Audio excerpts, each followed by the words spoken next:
First, I would like to acknowledge that we are gathered on the traditional and unceded territory of the Algonquin people. We honor and respect their enduring presence on this land. On behalf of the Mahatma Gandhi Peace Council of Ottawa, and along with my fellow board members and members of the Peace Council, I am delighted to welcome you all to this special occasion. We are gathered here to celebrate Gandhi Jayanthi, the birth anniversary of Gandhi, who became popular as Mahatma Gandhi. This title was conferred on him by a Nobel laureate and poet, Rabindranath Tagore. We welcome all our guests warmly. I would like to acknowledge the presence of Sri Chinmoy Nayak and his gracious wife, Deputy High Commissioner of India, along with the members of the High Commission. Dr. Roseanne Rante. Dr. Rante is the original founder of the Gandhi statue here at Carleton University and a long-time benefactor of the Mahatma Gandhi Peace Council of Ottawa. We are forever thankful to you. Mr. Arya is not here. And dignitaries from Carleton University, I hope there are some. And Carleton University is our partner in our peace celebration. And there are many community leaders who contribute tirelessly to our society, and members of the Mahatma Gandhi Peace Council of Ottawa, who are the backbone of our organization, and all our guests who have kindly joined us in this celebration. Today, on Mahatma Gandhi's birthday, we honor Gandhi. He is well known worldwide. His teachings of peace, non-violence, and truth continue to inspire millions around the globe. Why do we garland Gandhi's statue? Garlanding is a symbolic act of showing reverence and respect. Honoring Gandhi signifies our commitment to uphold his ideals. Singing Gandhi's favorite hymns connects us to his spiritual legacy. These hymns remind us of the values he cherished. In recent years, we have heard sporadic criticisms of Gandhi. Yet Gandhi remains a revered figure. His message of harmony and justice transcends time. It continues to guide us in our pursuit of a better world.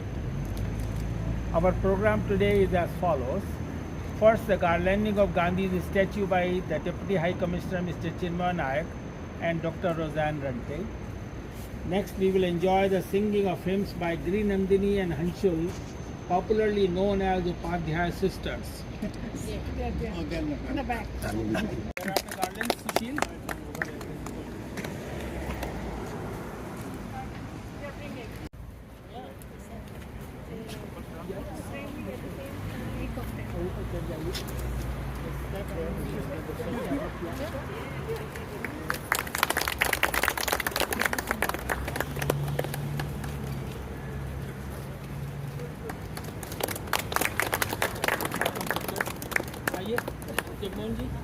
Kamal, let's have the picture.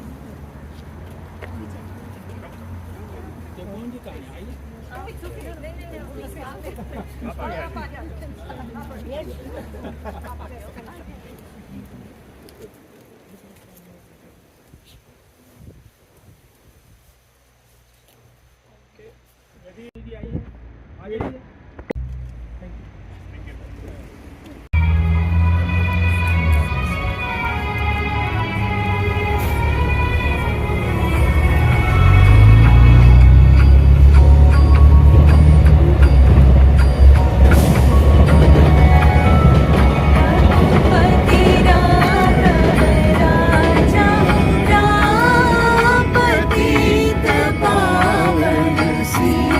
Sitaram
सबको सन्मति दे भगवान।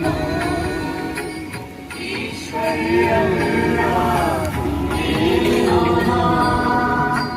सबको सन्मति दे भगवान। रघुपति राघव राजा राम, पतित पावन सीताराम।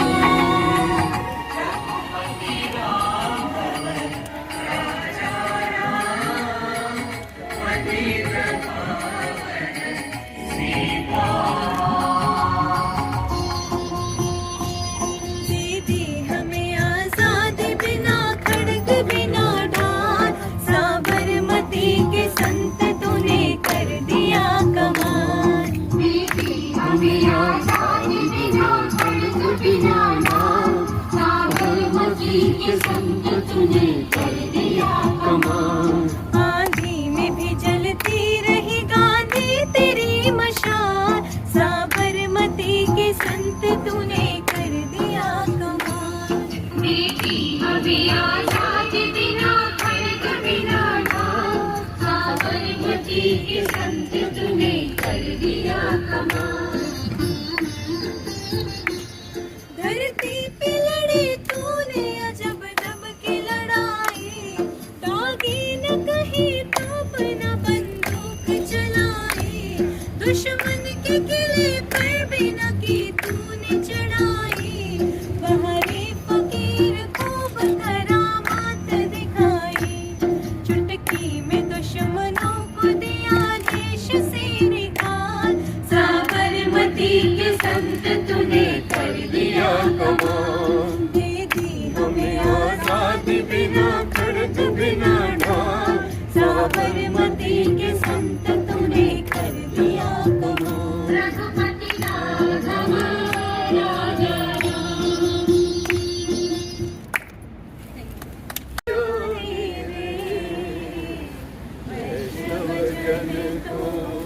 तेरे कलिए पीर पराई जाने रे, पर दुख उपकार करे तोए मन अभिमान नाने रे। वैष्णव जन तो तेने कही जी, पीर पराई जाने रे।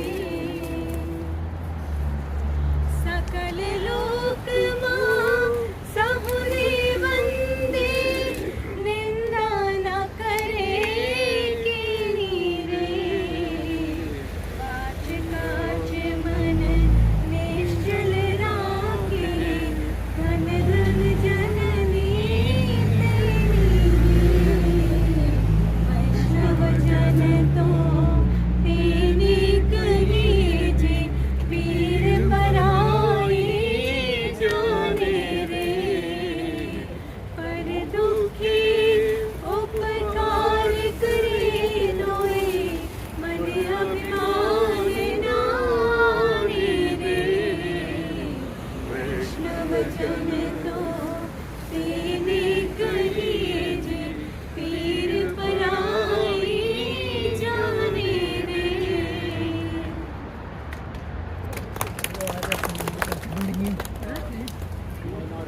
Mahatma Gandhi Peace Council of Ottawa. Dr. Roseanne Bunte, who I was told was instrumental in the installation of this statue. Professor Jagmohan Kumar, also associated with the council for a long time, and I think its founder president. The founder.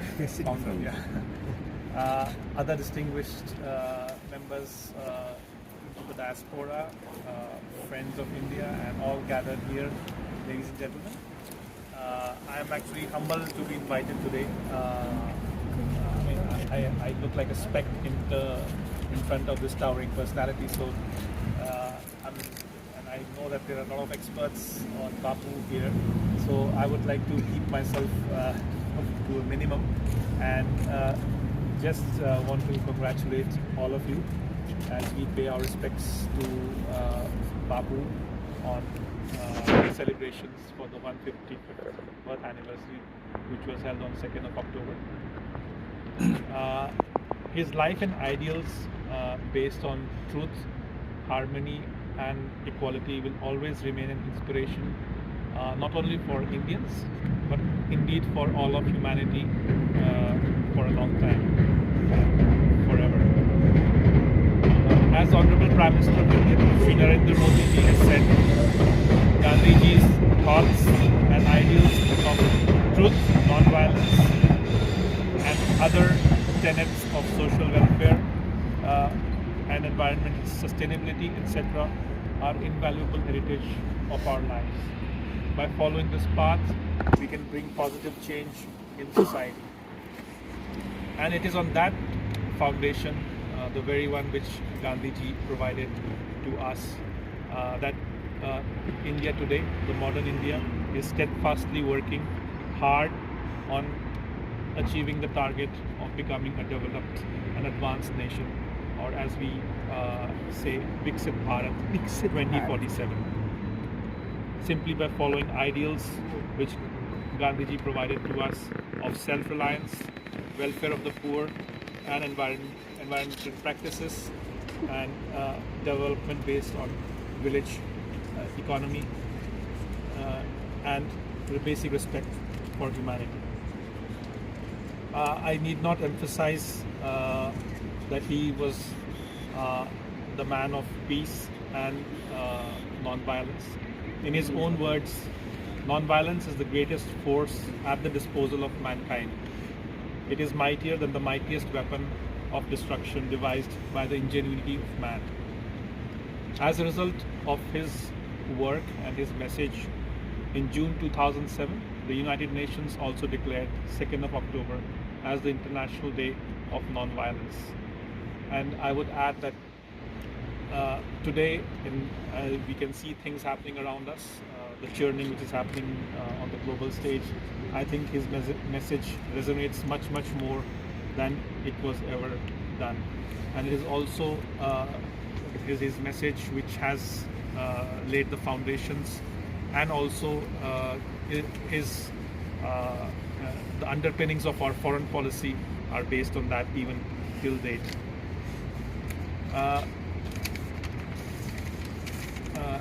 One of the other very important message which has relevance for today's India is his emphasis on cleanliness, or as Swachhta we call it. So Honorable Prime Minister of India 10 years ago launched the Swachh Bharat mission, which has just completed its first decade.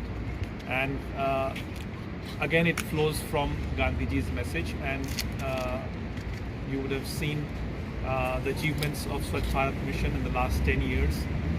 Just to recapitulate a few, nearly 70,000 children every year have been saved, according to studies made, because of the focus on cleanliness in India, especially in semi-urban and rural areas. And also large many women who were not getting access to basic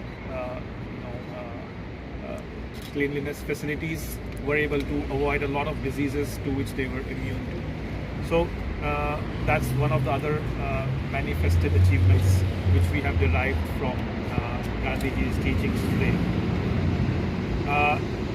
Again, to quote him for another aspect of his learning, he said that if the village perishes, India will perish too.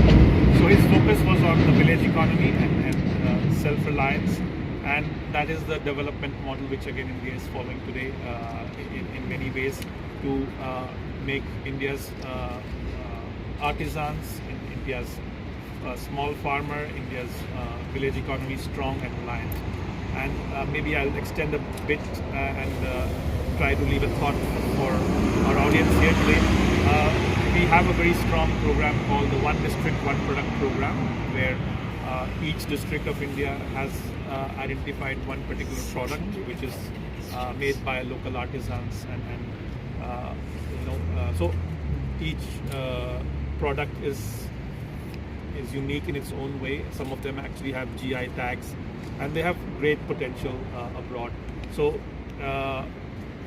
if you feel, or if you have any message, do let us know, because we will be happy to promote those products in markets abroad, especially in places like Canada, where there's a large Indian diaspora. And I'm sure products like handicrafts, Kulu shawls, or sandalwood, etc., have a great market here. And that would be again something which is will be a tangible result of Gandhiji's original message, and it will help the poor and the lower socioeconomic classes in India. Without taking much time, I would just conclude by saying that, again quoting Gandhiji, if you want real peace, he said, start with the children. And today we are gathered in Carleton University, and of course they are slightly more than children, but the message is clear. We have to work hard, and it's my appeal that Gandhiji's life story is inspiring, the way he struggled and fought hard for India's freedom, and his other timeless messages should be spread to all. It's not only restricted to Indians, but it's a universal appeal, and everyone should be familiarized with that. How we do it is all up to us, and all of you gathered today. So my compliments to all of you for following his ideals and also trying to spread that. The more we disseminate, I'm sure it will have benign effects for the world as a whole in the long run. Before I close, we saw the train going. So in India, as you know, there is a superstition.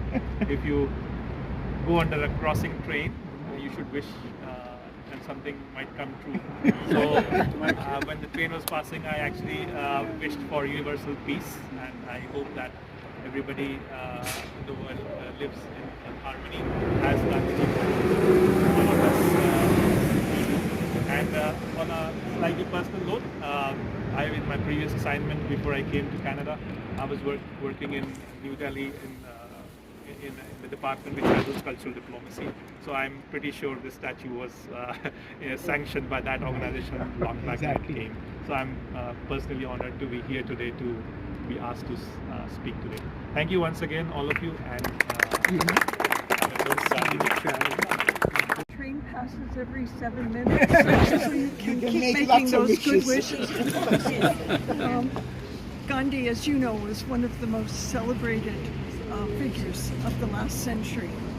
He's recognized for his politics and his political stances. For example, calling in 1942 for Britain to leave India. But he's also perhaps better known for his manner of expressing his views through peaceful protests. So it is indeed fitting that on October 2nd is the International Day of Nonviolence. Gandhi is recognized for his humanity and his humility, his belief in religious pluralism, and the eradication of discrimination and an end to poverty. Many of you have known Gandhi as part of your heritage, a familiar figure in statues and photos. They're ubiquitous in India, everywhere, even on the currency, which I'm not sure is something Gandhi would have picked to put his picture on. Others of us know Gandhi through books and films as a symbol of peace and human rights and humanity. In North America, he's known from the symbols he chose to represent these values. The dhoti, which stood for his identification with the poor. His humble way of life in a sustainable community, which demonstrated his dedication to community and sharing. And the Dandi Salt March, his protest against excessive taxes on the poorest, and his hunger strikes, which drew the world's attention to the causes he espoused. My mother always said that Gandhi was one of the greatest leaders, and that each of us should respect his memory by contributing in a responsible way to making the world a better place for all. and yet we're surrounded by wars and conflagrations. These are often the struggles for wealth and power, the failure to accept and respect the rights of each individual, to follow their religion, to live without discrimination and inequality, exactly the principles for which Gandhi stood. Gandhi demonstrated the values he wished us all to espouse, but he pointed the way to peace and prosperity through his lifelong dedication to study and learning, to pursuing the broadest education possible. This is surely the means to opening our eyes to the values of others and to creating a basis for ethnic harmony. For this reason, it's appropriate for the statue to be located on a campus whose community is dedicated to the pursuit of wisdom. Gandhi was also devoted to the truth, Satyagara. In this world of fake news and falsehoods, the truth becomes obscured. In the webs of complexity that we spin, we may forget the merits of simplicity. In a time of isolationism, we tend to hide in those cocoons we created during the pandemic. For these reasons, I trust that the celebration of this scholar garbed so simply in his dhoti will reinforce our common will to fulfill my mom's wish that we all contribute to making the world a better place by understanding and accepting others and otherness. One wish. By speaking the truth and by helping those in need of sustenance. Thank you very much for the honor of participating in this Know all about him, and Mr. Naik and Roseanne Dante, our great favorite of Gandhi Society, because right from beginning she has been supportive. The statue is here because of her grace in welcoming the High Commission of India to give the statue to be planted on this campus of learning. I thought that was the most appropriate. We got 30,000 students and we got 5,000 faculty and other scholars working with this. And we have visitors who come all the time. So this is an appropriate place for Gandhi to be, Gandhi statue to be located. 2011 is when we inaugurated this statue, along with Dr. Roseanne Dante, Mr. S.N. Gawai, who was the High Commissioner at that time, and some of us were present. If you walk inside those doors, there's a small plaque which is described who were there and when was it called, when was the Gandhi Society. So there's still a remembrance for all of us to walk through these doors, and I walked through these doors so often.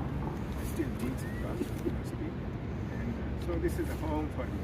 And you're all welcome to my home. So thank you so much. Being part of this, when we first landed in Canada, I saw the statue and my heart was melted that Gandhi ji की statue यहाँ पे है university में. It was one of the best things that I had seen, and I just want to sing one line to give a tribute from Ottawa to Bapu. सुन ले बापू मेरी